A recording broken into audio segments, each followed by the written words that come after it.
سبحانك لا علم لنا إلا ما علمتنا إنك أنت العليم الحكيم.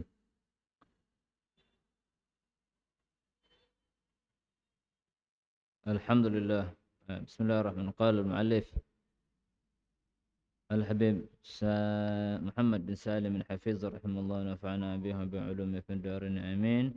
في كتابه المفتاح لباب النكاح باب الرضاء bab susonan.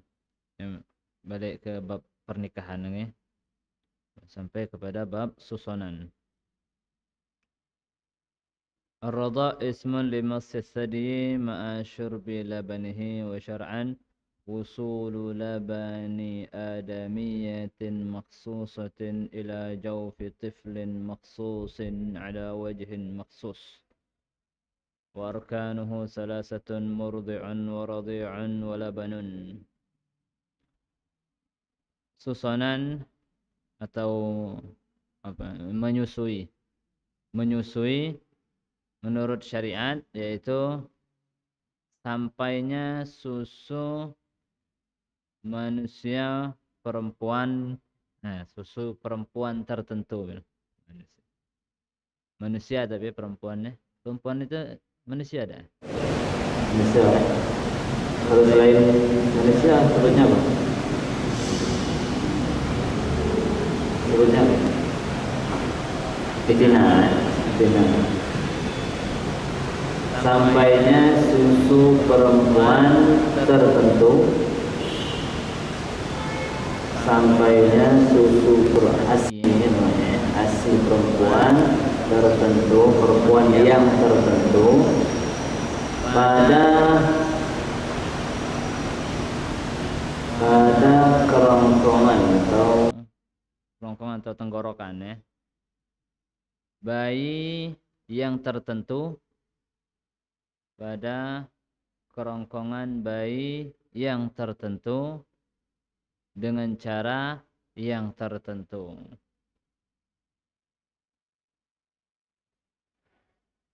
Sampainya ASI perempuan yang tertentu pada tenggorokan atau kerongkongan bayi yang tertentu dengan cara yang tertentu. Rukunnya, titik itu. Rukunnya ada 3. Penyusu,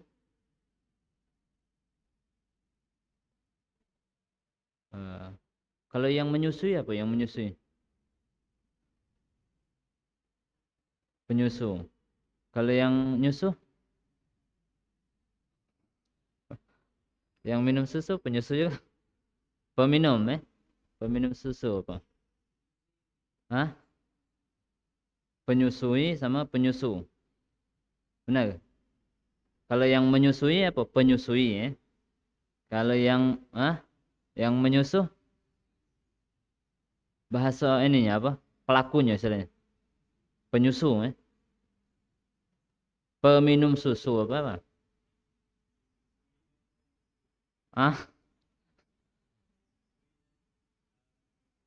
Bukan, kalau disusu itu apa? Dari kata pelaku itu.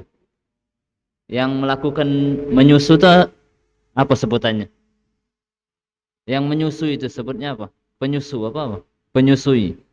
Penyusu. Yang menyusu bayi ini disebut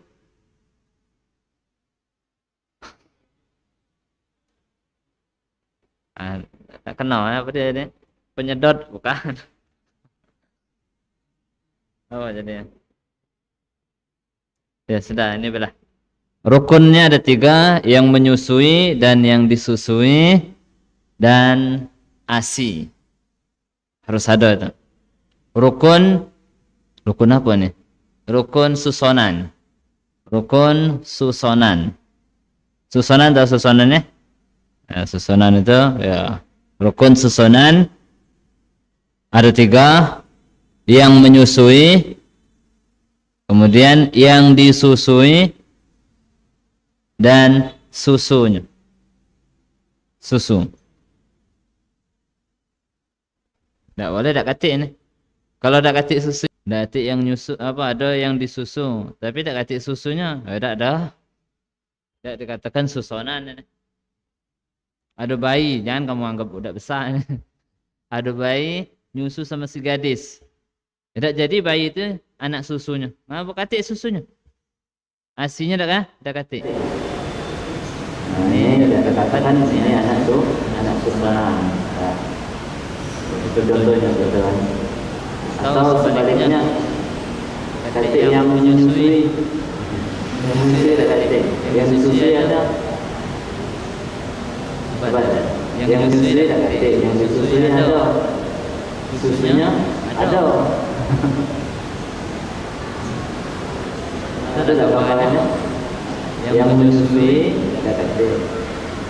Yang disusui ada. Susunya ada.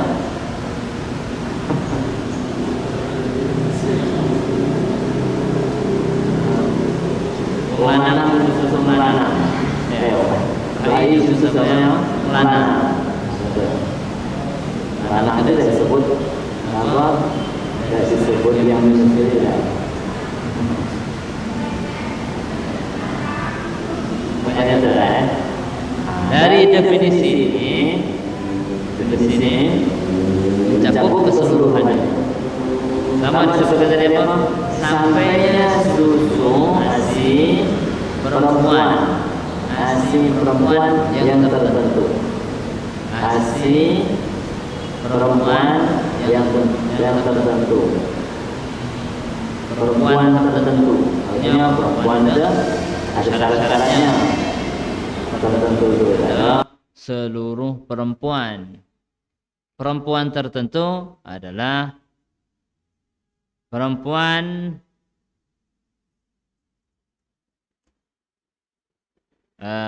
pertama syaratnya yang menyusui itu adalah perempuan.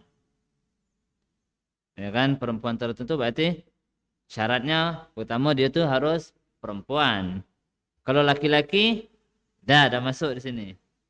Kan? Pertama dia harus perempuan. Kemudian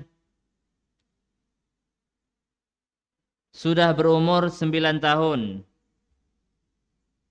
Sudah berumur 9 tahun.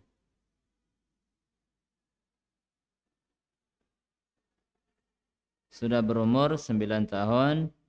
Dan yang ketiga, yang terakhir adalah adanya perempuan tersebut ketika selesai menyusui, apa panjang nih, adanya kehidupan perempuan tersebut setelah menyusui,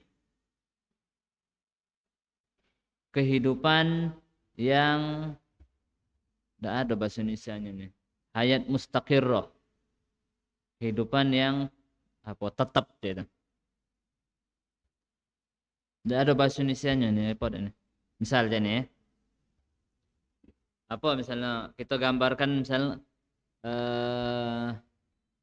hewan kurban.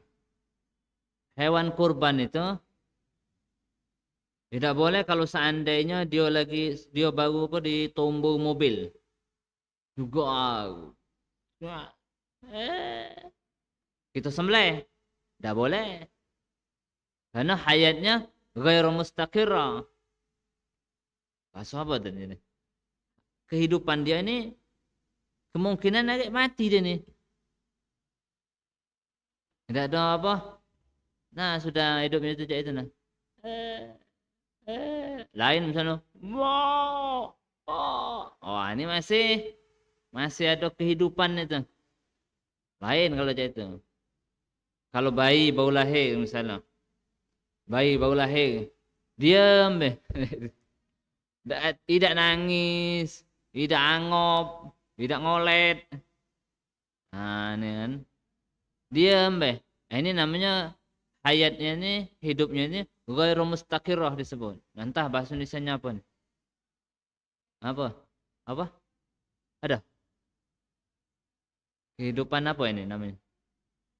Lain kalau misalnya bayi itu baru lahir liget itu. Ini kehidupan namanya kehidupan mustaqirrah nih. Ini ibarat kata tuh, nah kau nih misalkan nengok dia tadi diem nah cak nak meninggal lah ini kan. Dikit lagi nak meninggal ini.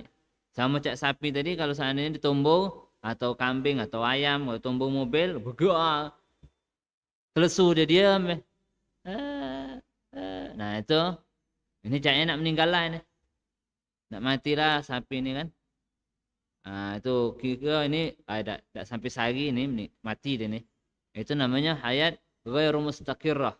Kehidupan yang tidak mustaqirrah. Wallahu alam kalau bahasa Indonesianya apa. Kita nyebutnya kalau waktu belajar itu mustaqirrah meh. Tandanya ya cak itu. Nah, ini ketika perempuan tadi menyusui, setelah menyusui, kehidupannya itu masih mustaqirrah. Hayat mustaqirrah. Adanya kehidupan perempuan tersebut setelah menyusui itu kehidupan yang mustaqirrah. Habis nyusui itu tidak ada 2 jam lagi mati nih. Tidak. Tidak ada cak itu. Itu syarat perempuan yang menyusui. Syarat yang menyusui. Jadi dikatakan orang itu susonan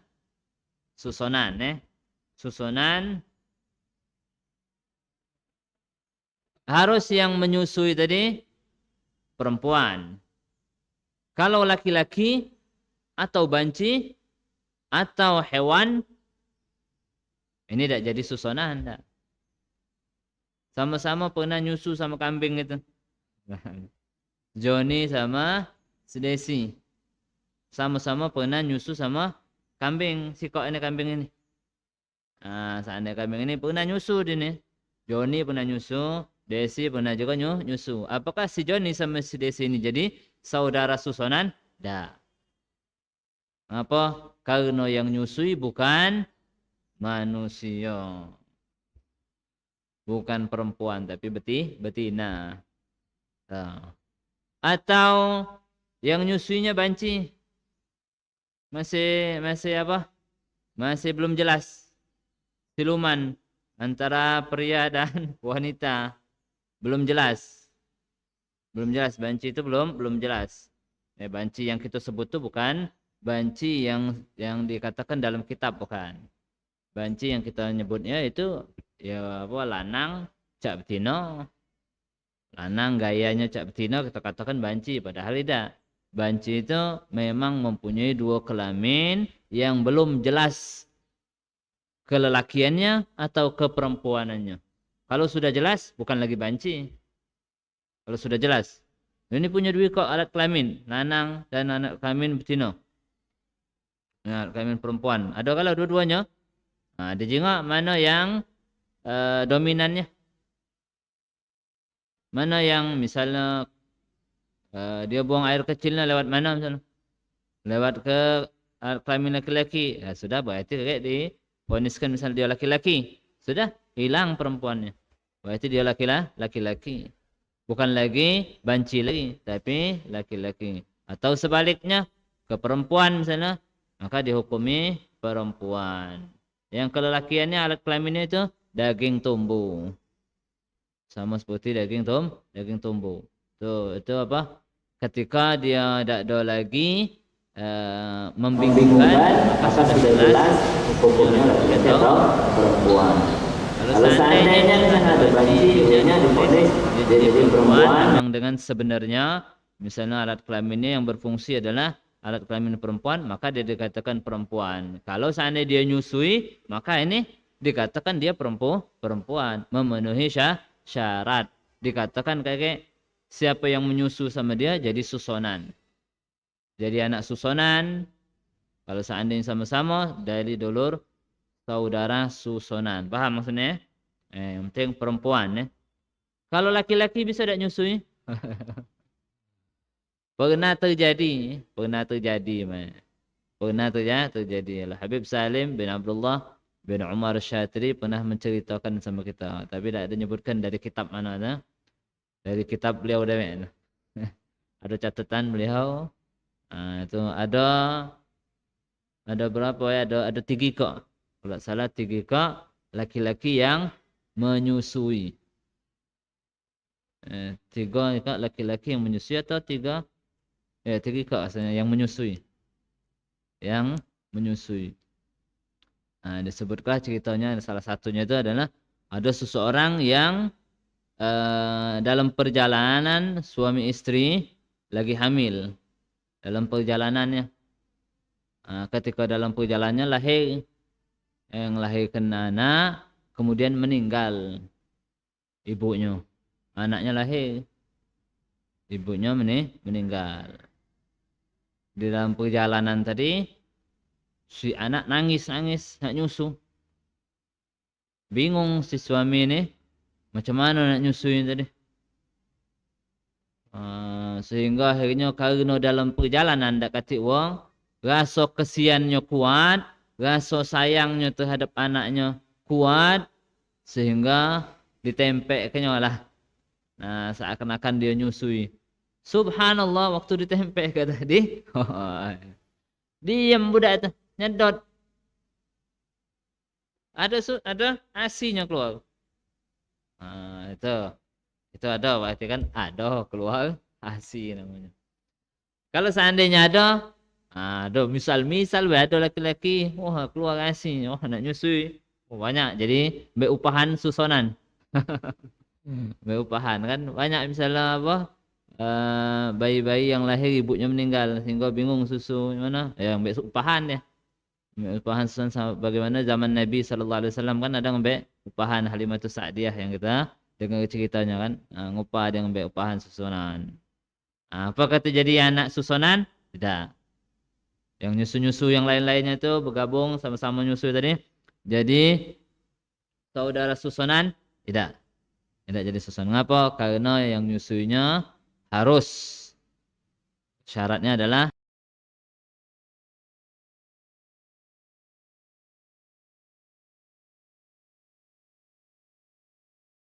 enggak ada salah tentang mendidik anak. Mendidik anak. Bukan Habib Sa'ad dalam kitab Bil Faqih. Abdullah Bil Faqih atau Abdurrahman Bil Faqih. Beliau menyebutkan bahwa ASI itu keluar itu kalau kasih sayangnya kuat. Rasa kesiannya seorang ibu itu kuat kepada anak. Semakin kuat kasih sayangnya, semakin kuat rasa kesiannya, maka semakin deres keluar asinya. Jadi itu bukan karena makanan sebenarnya. Tapi yang paling kuat itu adalah rasa kasihannya atau rasa sayangnya. Kadang-kadang perempuan itu waktu baru melahirkan itu tidak ada, kadang tidak keluar asinya. Sudah budak itu nangis, kesian ibu tadi, baru lancar keluarnya. Berapa hari dulu kakek? Itu karena apa? Kurang rasa sayangnya atau kurang rasa kesiannya sama anak. Sudah lama lah sudah nangis terus itu, timbul rasa sayangnya, keibuannya tadi muncul, baru keluar juga asinya dengan lancar. Meskipun penopangnya itu wadah itu besar. Kalau tidak ada kasih sayangnya tidak ada kuat, tidak keluar, tidak lancar keluarnya. Meskipun juga diusahakan sebelum-sebelumnya. Karena ada usaha untuk sebelum melahirkan itu supaya ASI itu keluar lancar. Masih juga tetap tidak lancar kecuali itu tadi. Rasa sayangnya, rasa kesiannya itu kuat. Jangankan macam itu. Ini seorang laki-laki ketika rasa sayangnya, rasa kesiannya tambah jadi hingga akhirnya mengeluarkan ASI. Itu di antara syarat susonan. Susonan itu sampainya ASI perempuan yang tertentu. ASI perempuan yang tertentu itu adalah perempuan yang berumur 9 tahun. Kalau seandainya belum 9 tahun, Umurnya berapa? Baru 8 tahun atau baru 7 tahun. Nah, disusui walaupun keluar juga susunya, ASINY-nya keluar, tetap tidak dikatakan anak susonan. Karena ini bukan setiap perempuan bukan. Tapi perempuan tertentu. Tapi kalau sudah 9 tahun, tuh, baru dikatakan kakek memenuhi syarat untuk dikatakan anak susonan. Tapi juga yang lainnya. Okay. Ini kan baru perempuan tertentu. Kepada sampai susu tadi ke tenggorokan bayi tertentu. Bayi ini mana besar togok anak raksasa yang apa? Yang nyusu tuh. Tahu anak raksasa? Lakinya yang nyusu tuh itu tidak jadi anak susonan. Jadi cerita itu kan menipu maling. Itu kan nipu maling. Ada maling akhirnya suami tadi nyusu sama istrinya. Maling nyengok terkejut. Alah kebesak bayi nih. Bayinya lagi sak macam ini. Apa lagi bapaknya kayak. Lagi tidak jadi maling. Oke, itu insyaallah jelaskan syarat yang nyusunya, yang disusui. Syarat yang disusui insyaallah pada pertemuan akan datang.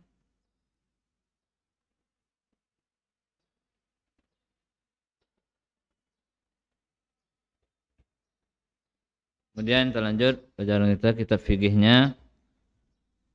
Masih menjelaskan masalah tentang syarat sah berjamaah.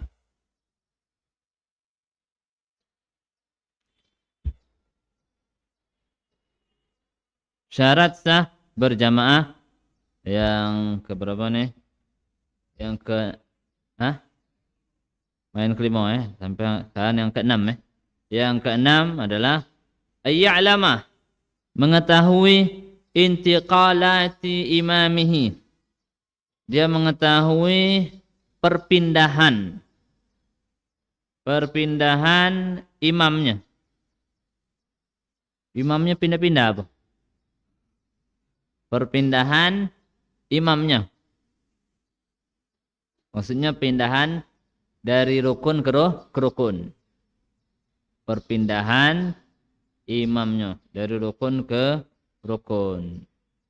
Dengan apa nih? Dengan melihat. Dengan melihat imam. Dengan melihat imam. Atau melihat orang yang melihat imam.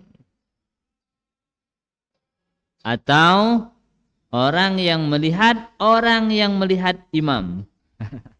Terus itulah terus. Atau orang yang melihat imam. Terus itulah terus.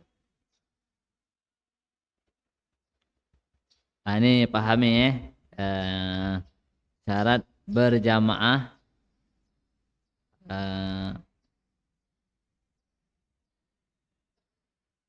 harus tahu. Jadi dengan apa? Dengan melihat. Dengan nyengok. Kalau tidak nyengok, tak boleh. Harus dengan nyengok. Bagaimana kalau buta? Tidak boleh. Tidak boleh berjamaah, tidak dapat. Tidak sah berjamaah apa? Karena buta. Kecuali kalau digabungnya. Mau imam buku. Tahu dia kan? Tahu. Kalau tidak ada, tak tahu dia. Kalau buta. Kakek ini. Tunggu tercengang dulu kakek. Atau lampu gelap. Sama juga. Sama macam buta jadinya. Lampu gelap. Kata tidak ketahuan, tidak kecil. Maka tidak sah berjamaahnya. Apa? Karena syarat sahnya berjamaah adalah mengetahui makmum tadi mengetahui si makmum ini mengetahui perpindahan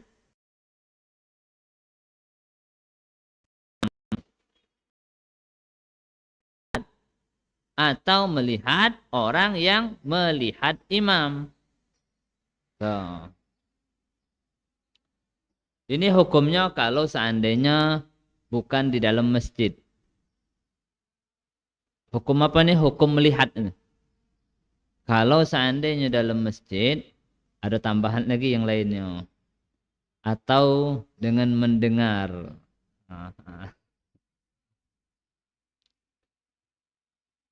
Kalau dalam masjid.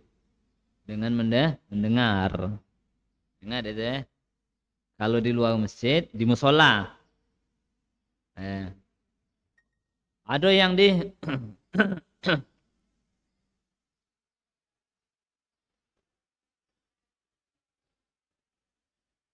atau jemaahnya ada yang di masjid, ada yang di luar masjid. Ya sudah, yang masjid hukumnya masjid, yang di luar masjid hukum di luar masjid. Yang buta masuk ke masjid. Apa kayak tak sah ke jamaahnya? Takutnya. Tapi kalau dia dempetan sama orang lain, nah dia tahu kan? Nah, ini kuku, tahu dia. Kuku ada. Kalau dia tahu dengan apa? Dengan meraba tadi.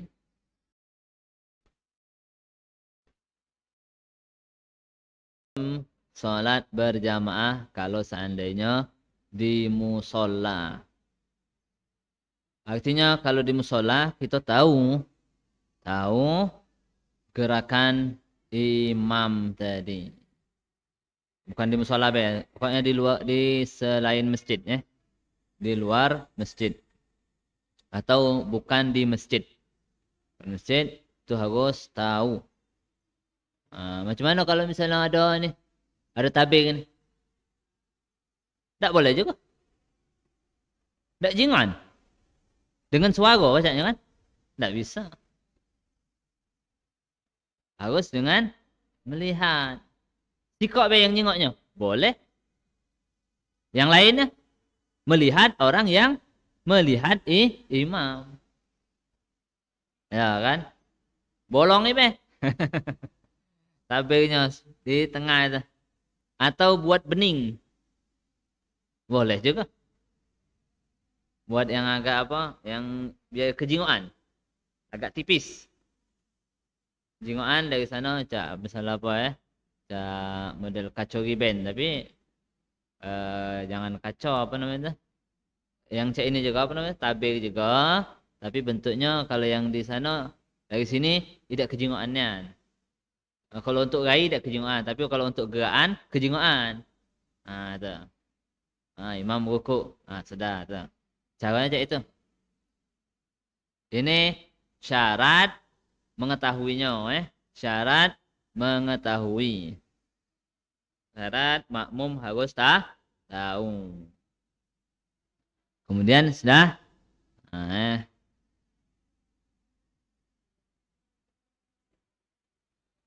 Kemudian syarat selanjutnya lagi. Yang ketujuh.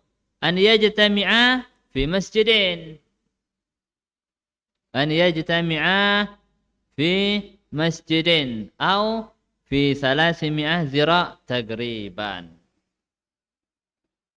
Harus berkumpul. Syaratnya yang ketujuh adalah berkumpul makmum dan imam tadi di masjid. Di masjid. Atau di 300 zira'. Di 300 zira'. Kurang lebih deh. Kira-kira.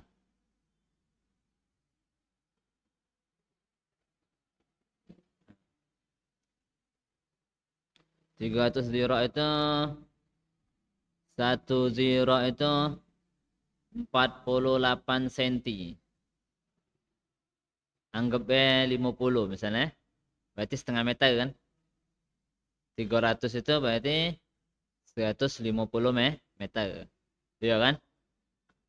Antara makmum sama imam tidak boleh itu. Tidak boleh di luar dari 300 ziro. 300 ziro 320 ziro. Nah, tidak sah itu berjamaahnya. Kalau di luar masjid. Kalau di masjid terserah. Masjid Istiqlal, imam di mihrab, kita di pintu belakang aja. Masih di masjid, Masjidil Haram juga misalnya itu, atau Masjidil Aqsa. Wah, itu kan Allah yahmihim. Ini apa? Allah yahmiha.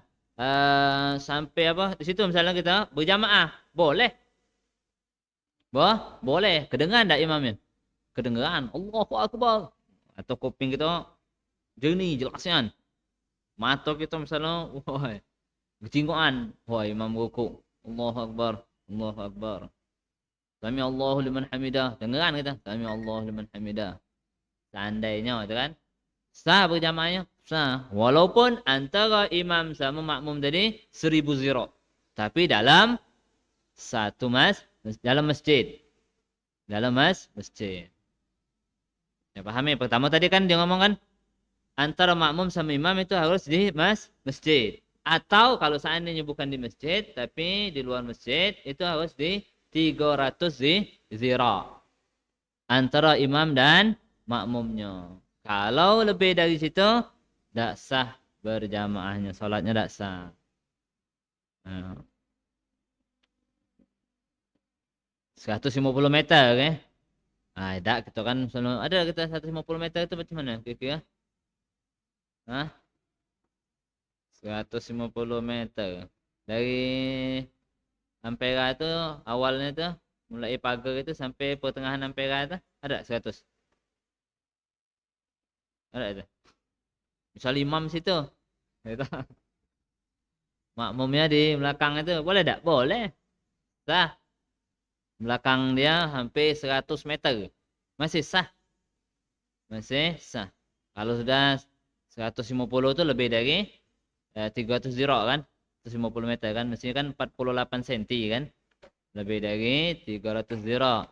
Maka itu baru tak sah berjamaahnya. Jauh nian itu. Itu antara makmum sama imamnya. Atau antara makmum sama sop terakhir.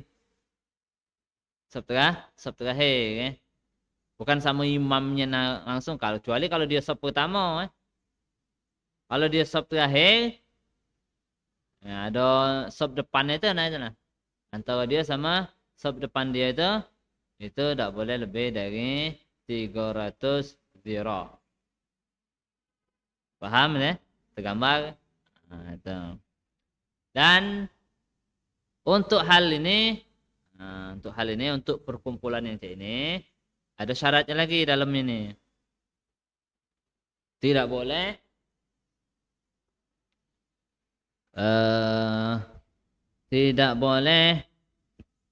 untuk menuju imam itu tidak boleh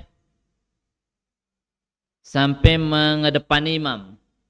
Tidak boleh untuk menuju imam. Misal nah ini benar. Misal ini masjid. Masjid. Sini mihrab. Sini masjid ini. Pelataran. Makmumnya di mana misal? Nah, ini masjidnya nih. Nah, sini ada pelataran. Ini dinding misalnya, dinding masjid. Ini apa namanya? Pelatarannya ya. Nah, masih masjid juga. Dia sholat di sini. Pintu masjid di sini. Pintu masjid di sini. Nah, ini mihrab sini, maju dikit ya. Nah, misal bayar kan? Salah. Atau di sinilah ada bakal ya. Anggap ya. Nah, dia nih ketemu imamnya dari mana? Misalnya dari sini bisa kan? Ini bisa kan? Muter dia kan? Muter ke belakang kan? Jalan nih. Nemu imamnya nih. Tahulah dia nemu imamnya nih. Kalau yang di sini namanya masjid juga sah ini. Berjamaahnya. Sah berjamaahnya nih. Tinggal dia dengar tak ke? Kalau dia dengar boleh. Ya. Paham? Kalau seandainya ini bangunan masjid. Di sini dia di luar masjid. Di luar masjid. Salatnya di sini dia nih. Sini kan, ini pintunya. Dia kalau nak nemui masjid, nemui imam, enggak baca. lewat dari depan sini. Sini ada pintu sini. Depan sini kan. Akhirnya kan depan imam ini. Lewatnya nih. Nah, ini tidak sah nih. Karena di luar masjid. Masjid nih. Bukan karena dia nepani imam untuk ininya. Tidak boleh dia. Dan posisinya ngapa tidak lewat belakang be kan? Tidak boleh lewat belakang karena di luar masjid. Kalau dalam masjid boleh belok-belok.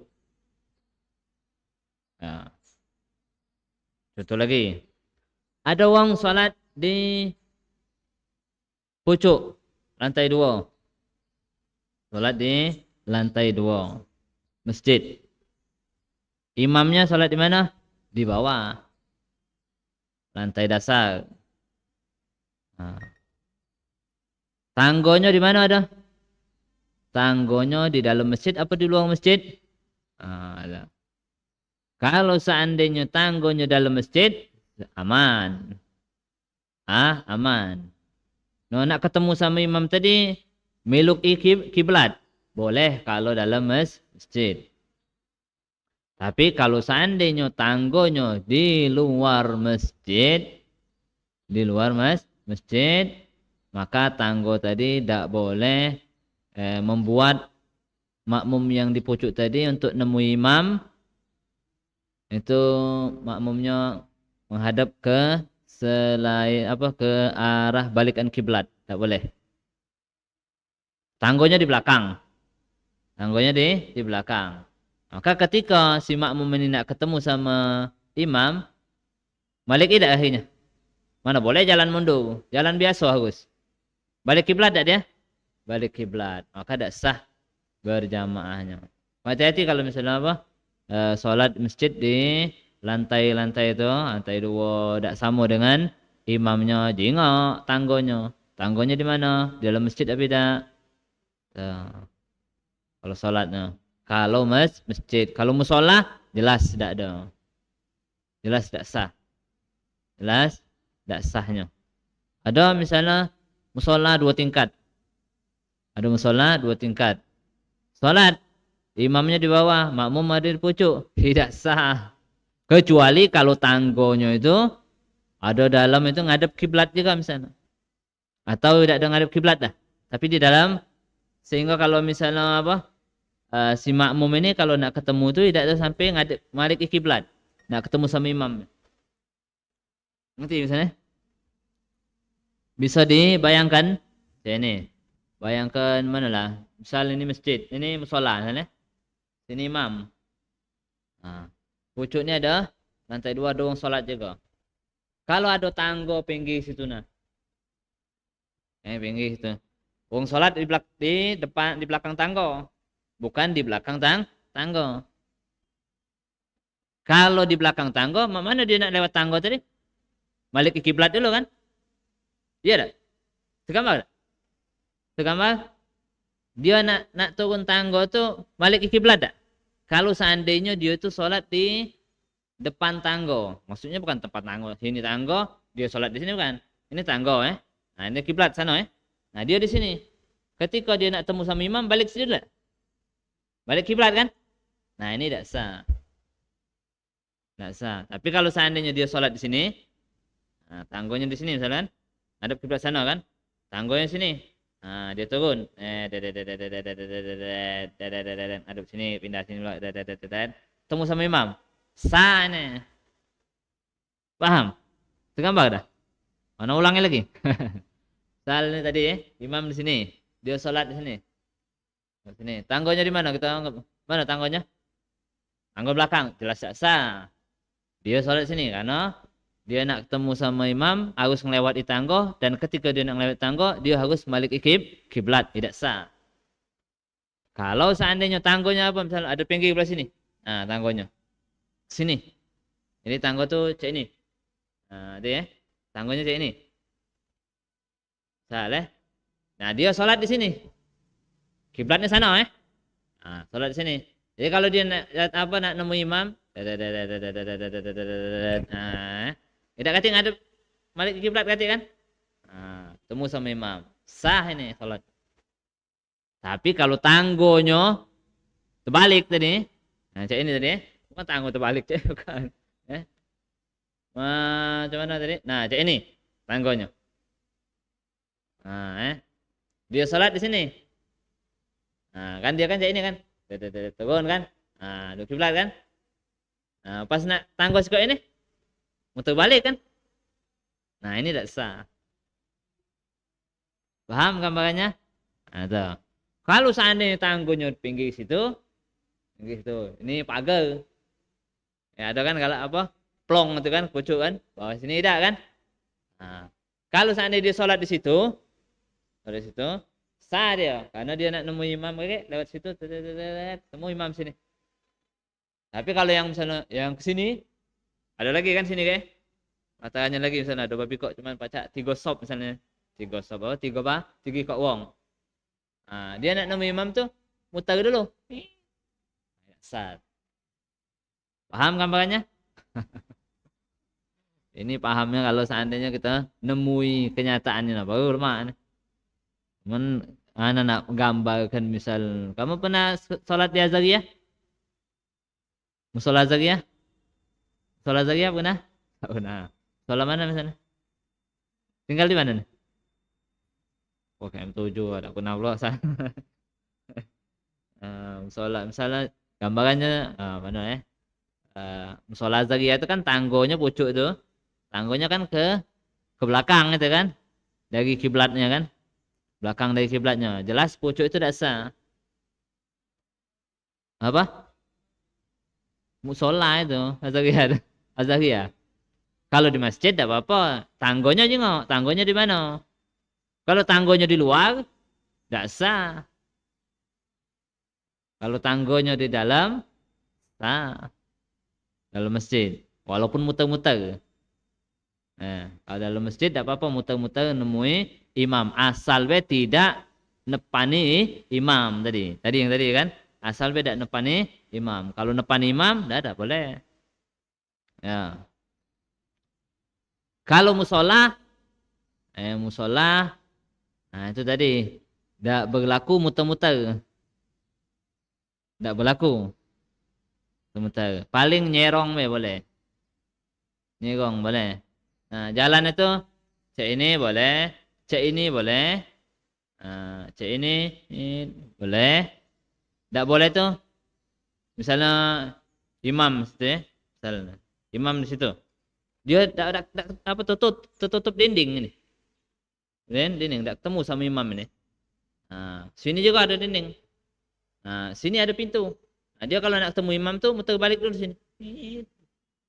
Nah, muter balik ngadep dari kiblat itu tidak sah dia berjamaahnya di situ. Posisi di situ tidak sah. Posisi di sini situ tidak sah. Tambah lagi nih. Ini imam di sini. Imam di sini. Nah, ini dinding musola nih. Ini banyak terjadi dinding musola nih kan. Biasanya kan petak telah kan. Ada bulat apa musola kan? Kubahnya bulat kan. Musola kan petak kan. Nah kan. Sini pintunya. Itu masuk nih.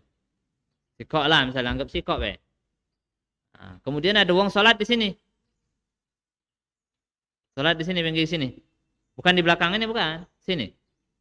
Nah, ngambil dindingnya nih. Dinding ini tutup. Nah, dia kalau nak ketemu sama imam harus lewat pintu ini kan. Ya kan? Nah, cuman muter balik dulu. Tidak sah nih sholat di sini. Tidak sah. Banyak ini nih. Kadang-kadang masjid nyamar. Aduh. Bukan masjid itu tuh. Tapi musola dijadikan masjid. Kadang-kadang kayak itu. Atau apa namanya tuh? Dia memang masjid. Tapi untuk di bangunannya be, di luarnya bukan masjid. Nah, itu bisa jadi. Ini masjid, bangunan ini masjid. Tapi yang di sini pelatarannya ini sampingnya bukan masjid. Maka ini hukumnya hukum bukan masjid. Nah, ini banyak yang kayak ini nih. Hati-hati ini. Kalau waktu ziarah kubro, pernah ziarah kubro melok di Asgab misalnya kan? Itu kan. Itu kan nah gambarannya, Anda juga tahu ini gambarannya di asgab itu kan. Sini musola kan. Sholatnya kan imamnya di musola kan. Benar tak? Nah, tergambar musola ini kan. Wah, ini kayak kan tenda kan, panjang ya. Ini imam sini kan. Nah, sholatlah di sini. Ada pintu sini kan?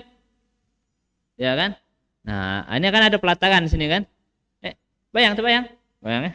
Nah, ada orang sholat di sini. Tidak sah sini. Berjamaah sini. Imamnya sini. Tidak sah. Dia kalau nak ketemu kan muter balik dulu kan. Ini masjid bukan? Bukan. Ini sholat. Iya kan? Nah, kemudian kalau yang di sininya sholat ini sah nih. Yang di jalan pintu ini. Karena dia nyambung sama softnya. Dia nyingok uang yang nyingok imam. Nah, ada di sana kan? Nah, sampai jalan ini pagar musola kan? Nah, biasa ada tenda panjang kan dari sana sampai sini kan? Nah, yang sah di sini be. Yang depan sini tidak sah. Ada lagi yang di rumputnya tuh. Ada kan? Itu tidak sah juga. Kalau berjamaah sama yang di musola itu imamnya. Tapi kalau seandainya dia berjamaah muat dewek, sah. Di situ ada imamnya, jingoan dia sah dia. Maka kemarin kita juga tahu belas itu tidak sah, yang belas ini tidak sah, cuman masih terobosnya bayang, sholatnya bayang masih. Tidak baca juga kita lebih dari itu. Nah, bisa lebih dari itu. Oke, kalau misalnya katakan apa Ustaz tidak ada ngomong ya Bu nih? Sudah disampaikan dan sudah diajarkan juga di musola dan digambarkan juga untuk ziarah kubur itu disebutkan juga. Nah, inilah. Nah, mana kita ngajar ini, nah kita nyebutkan nah. Itu zaman di ziarah kubur tuh, nah itu. Kecuali kalau yang di mana? Di Kamanggochi itu. Kamanggochi itu mana? Yang aneh itu tenda itu imam. Tenda itu kan. Tenda sini imam. Ini jamaah kalau situ kan. Ngadepnya ke sana kalau kan. Nah itu. Kecuali yang tidak satu kalau sana wong sholat di sini. Ini jamaah. Di sini ngadep ke sana, mestinya dia menjadi imam di depan ini kan. Nah itu kalau yang kalau yang di Kamanggochi itu lebih lemak itu, lebih sholatnya insyaallah wong tuh berjamaahnya tuh kita tidak nyingok. Kalau yang tidak sahnya tuh tidak terjengok gitu ya. Ada tak wong yang sholat di depan tenda itu wallahu alam tidak tahu, tidak pernah terjengoknya. Tapi yang kalau yang di asgab itu kita nyengok. Itu hati-hati itu. Karena itu bukan masjid. Itu musola. Apa bedanya musola sama masjid? Jelas bedanya. Kalau itikaf di masjid bukan di musola. Itikaf itu di masjid bukan di musola. Maknanya berarti kalau masjid bisa diitikafkan, musola tidak bisa diitikafkan. Itikaf baik bisa. Itikaf itu di mana? Baik depan TV juga baca itikaf. Itikaf apa? Netep. Oh. Wah, mana bulan? Oh, itikaf nih. Kalau Piala Dunia ini itikaf di depan TV nih. Nah, itu namanya apa? Menetap itu. Tapi kalau itikaf yang bernilai pahala, bernilai ibadah itu ya di masjid. Nah, itu apa? Perhatikan kalau seandainya kita sholat berjamaah yang jamaahnya banyak. Kapan ini terjadinya? Kalau di acara-acara, nah, langsung sholat. Ustadz juga kadang dilema. Wong kalau tidak diajak sholat, kayak lupa sholat. Tidak sholat ini. Nah, kalau diajak sholat, nah inilah mumpung ini sholat ya. Sholat. Kemudian biar tidak lupa sholat dan pacak ngajak wong sholat berjamaah dengan jamaah yang banyak. Tapi ketika diajak macam itu nih terobos bahkan ada lagi yang nanda kehilangan tempat untuk makan, dia sholat walaupun tidak kasih wudu. Ini kalau aku wudu hilang tempat ini. Tidak tahu makan lagi tidak ini. Dosa ini. Kalau nak sholat sudah, nak sholat. Nak tinggal ya sudah, tak apa. Duduklah situ. Tidak usah sholat, tak apa. Jangan kita nerobos melakukan keharaman. Aku tadi sholat kebayanya. Hati wudhu aku tadi. Sholat dulu. Kalau aku wudhu, hati tempat lagi. Tidak dapat po'o nih. Itu yang agak ya dilema lah bagi para asatidz, para ustadz itu. Kalau mengadakan acara pas di waktu sholat tadi itu. Makanya di antara mereka tuh ada yang ngajak sholat, ada yang tidak ngingetkan khususnya yang acara pengantenan. Ini belum sholat zuhur kayaknya. Ada juga yang sampai ngajak kakek sholat zuhur di musola, diumumkan dia turi undangan keduanya sholat zuhur berjamaah di musola samping ini. Jadi itu supaya mengingatkan supaya tidak lupa. Kita ini maklum lah. Apalagi kalau yang memang kita ini sering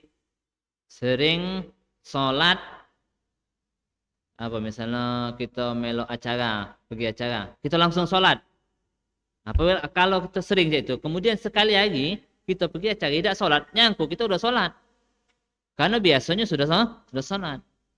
Akhirnya ladas tidur, main, malah nyuruh orang lain. Sholat kawan belum sholat, nyuruh orang lain. Sholatlah, belum sholat. Yang belum sholatlah. Padahal dia belum sholat. Asal baru teringat. Tadi sholat belum Jamaah di mana tadi? Baru teringat. Ya Allah, belum sholat. Nah ini maklum kadang galak terjadi macam itu. Ya, sama seperti misalnya kita biasa galak sholat isya di awal waktu. Di awal. Seringnya di awal. Sekali lagi kita ketinggalan. Biasa kita tuh kan mengantuk sudah tidur kan jam 9, jam 10. Ngapa? Karena biasanya sudah sholat isya. Ini tadi lewat tak ada sholat apa karena ada majelis atau apa yang lain lah. Akhirnya kan ngantuk biasa tidur. Atau lagi sakit akhirnya tertidur. Nah, kemudian teringat jam berapa? Jam 2 bangun. Udah sholat isya belum Tadi di sini. Belum sholat isya nih. Ini masih mending, masih di waktunya. Nah, kalau besoknya baru teringat. Ya, itu yang kadang terjadi sama kita yang biasa galak sholat di tempat atau momen-momen yang ini, kemudian akhirnya tidak terjadi yang itu, kita nyangka sudah sholat. Itulah kadang Ustaz mengingatkan, Ustaz asatidz mengingatkan biar tidak lupa atau biar bisa sholat berjamaah. Wallahu ta'ala a'lam bissawab.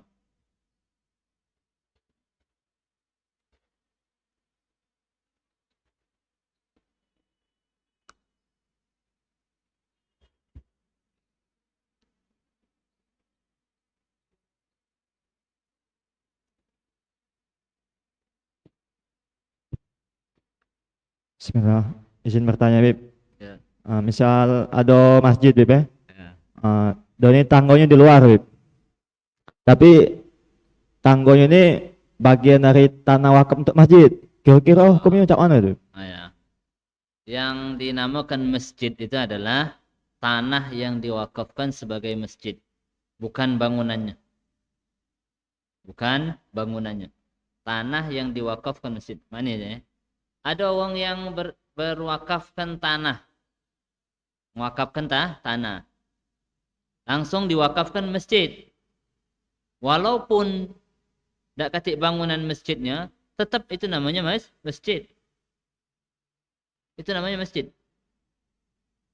Jadi masjid itu apa? Tanah yang diwakafkan diniatkan untuk masjid. Sudah itu namanya masjid. Walaupun tidak katik bangunannya. Bahkan sholat yang di lantai 2 itu sah, Pak? Apa? Sholat yang di lantai 2 itu sah, Pak? Kalau seandainya tadi lantai 2 misalnya tadi itu dia di luar bangunan masjid, tapi di tanah masjid. Yo. Sah dia. Sah. Salatnya. Ya. Ada misalnya ini sajadah. Kemudian taruh di tanah kita kita pakui, tekan, dah pakui mantap ini, tak ada ini, tak baca di apa, tak baca dipindah-pindah ke lagi. Nah, kemudian kita wakafkan di pucuk sejadah ini, wakafkan masjid. Maka ini jadi sejadah ini jadi masjid. Nah, sejadah tadi taruhkan di pundak kita kan. Masjid di atas pundakku. Ini namanya jahit. Kapan kita bentangkan sajadah tadi, naik pucuk sajadah itu, nawaitul i'tikaf fi hadzal masjid. Baca di rumah kita misalnya, i'tikaf Ramadan i'tikaf di masjid. Oh, masjid mana? Ada be masjid. Jangan tahu. Oke, tahu kamu nak minjem pula oke. Aku ada masjid. Aku nengok kau di rumah itulah. Ya. Pindah tempat. Dari rumah pindah ke masjid. Wah, bacaan. Oh ya, kamu tak tahu. Masjid iktikaf di masjid dari jam 11 sampai sahur. Sahur di masjid juga. Dihantari oleh orang rumah, dari rumah itu langsung diulungnya ke masjid. Ay, kas apa? Wali ini berarti. Semacam itulah. Nah, kan bisa aja itu, bisa aja. Maka sejadah tadi kan apa? Dikatakan itu masjid juga, walaupun tidak ada bangunan. Makanya yang wallahu alam ya, kalau kita tidak tahu wong wakaf masjid itu macam mana, memang bagusnya itu jangan langsung wakafkan tanah masjid, jangan. Bagusnya macam mana? Bagusnya bangun dulu bangunan. Sudah tempat kelak kamar mandi di mana, tempat sholatnya di mana, tempat wuduknya di mana, sudah. Nah, kemudian baru wakafkan. Yang tempat sholat wakafkan sebagai masjid. Yang tempat wuduk, tempat kamar mandi tadi wakafkan sebagai kemaslahatan masjid. Nah, jadi jangan diwakafkan masjid galau-galaunya akhirnya dibuat kamar mandi, masjid dikencingi. Nah itu malah ada pula tulisan di kamar mandi ini adalah tanah wakaf masjid. Bagian dari masjid. Dah, barulah ngencing. Mana boleh ngencing masjid jadi. Dah apa? Itu yang apa bagusnya itu jadi kalau untuk kalau apalagi zaman sekarang nih wong enggak tahu. Kadang tukangnya pun macam itu juga. Ya tukangnya kan enggak tahu juga kan. Beludah basing-basing meh. Beludah di masjid itulah. Buang ingusnya kan. Situlah beludahnya. Padahal tanah itu sudah diwakafkan masjid. Mana boleh kau tahu masjid. Apalagi kalau sana najis masjid. Nah itu yang apa? Mungkin ya kalau orang sekarang ini dia bangunan dulu, kemudian diwakafkan mana yang tempat bisa sholatnya. Cuman kita tidak tahu juga untuk sekarang ini yang mana tanah wakaf masjid. Batasan-batasannya yang mana? Nah, kadang tidak tahu. Kalau seandainya ada suratnya kita tahu lebih bagus.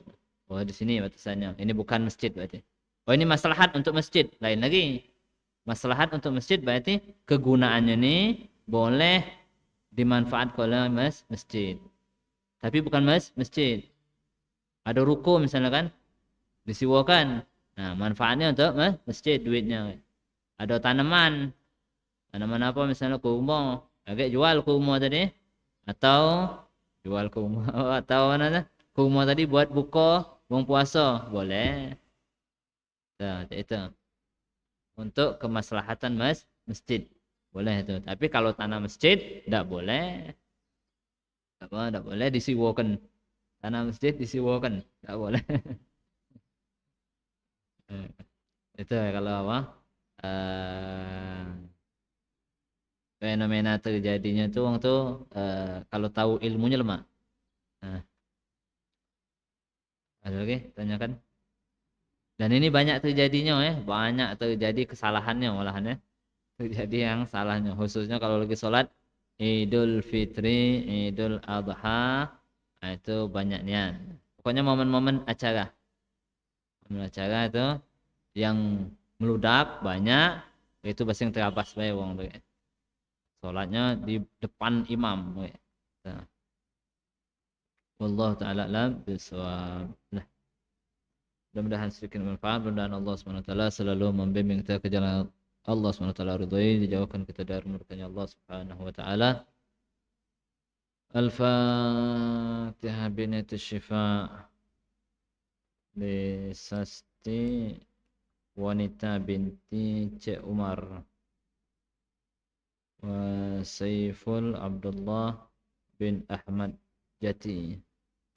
An Allah yashfihima shifaan ajilan shifaan la yughadir saqaman wala alaman ala hadhihi wa ala kulli niyatin salah la hadrat an-nabi sayyidina Muhammadin sallallahu alaihi wasallam. Al-Fatihah. Bismillahirrahmanirrahim. Alhamdulillahi rabbil alamin. الرحمن الرحيم مالك يوم الدين إياك نعبد وإياك نستعين اهدنا الصراط المستقيم صراط الذين أنعمت عليهم غير المغضوب عليهم ولا الضالين آمين. بسم الله الرحمن الرحيم الحمد لله رب العالمين. اللهم صل وسلم على سيدنا محمد وعلى آل سيدنا محمد. اللهم يا شافي اشفي أنت شافي. اللهم يا شافي اشفي أنت شافي. اشفي مرضانا واشفي من أوصانا بدعاء الشفاء شفاء لا يغادر سقما ولا ألما ولا. صلى الله على سيدنا محمد وعلى آله وصحبه وسلم. الحمد لله رب العالمين. هذا ما أقول لكم. العفو منكم. السلام عليكم ورحمة الله وبركاته.